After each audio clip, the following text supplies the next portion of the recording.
Bienvenue sur notre chaîne Épigène consacrée à la médecine de longévité en pleine santé. Dans cette vidéo, nous allons voir comment le fait de manger moins peut vous faire vivre plus longtemps, et ce sans frustration. La restriction calorique, c'est-à-dire le fait de manger un petit peu moins que d'habitude, environ 15% de moins, est une méthode reconnue pour augmenter l'espérance de vie sur des modèles animaux. On a étudié pour cela les rats et les singes. Chez l'homme, certains modes de vie traditionnels, comme sur l'île d'Okinawa, en sont une démonstration empirique. À notre époque et dans notre société occidentale, appliquer dans la vie de tous les jours la restriction calorique est difficile et très frustrante. Pourtant, il existe une méthode simple pour obtenir une restriction calorique. C'est le jeûne qui en plus apporte de nombreux bienfaits pour la santé et la longévité. Le jeûne a toujours existé. Du jeûne subi à la préhistoire, en passant par le jeûne religieux, puis le jeûne thérapeutique, sa pratique est universelle. Ce n'est cependant qu'à la fin du XIXe siècle que les premiers travaux scientifiques ont commencé pour se poursuivre au XXe siècle.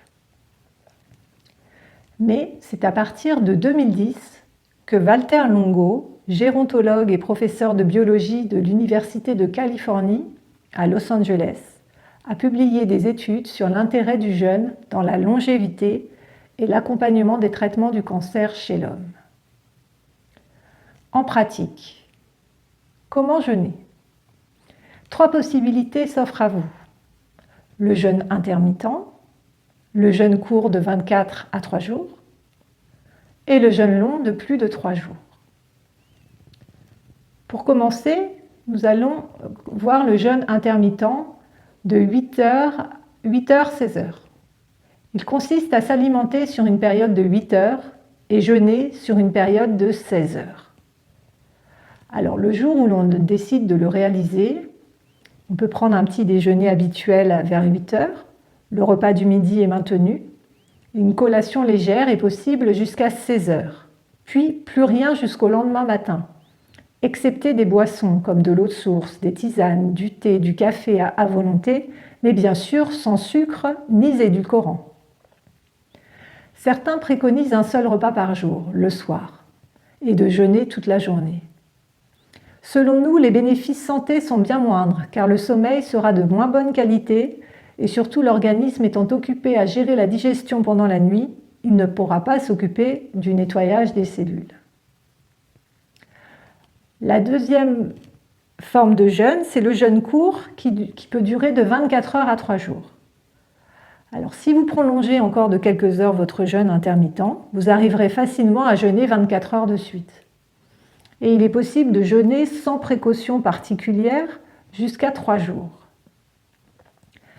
Si vous êtes courageux et vous continuez votre jeûne entre 3 et 7 jours, c'est possible, mais à la maison, et ça nécessite une prise en charge médicale pour éliminer toute contre-indication.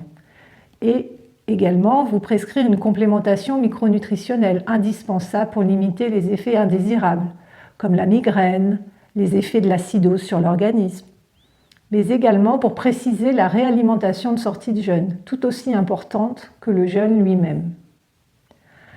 Ce jeûne plus long a des effets de régénération plus importants. En particulier, il stimule l'autophagie.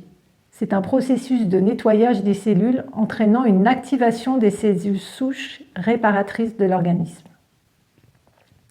Il est possible dans ce jeûne de préparer pour le soir un bouillon clair de légumes, apportant moins de 50 g de glucides. Alors maintenant, à vous de jouer!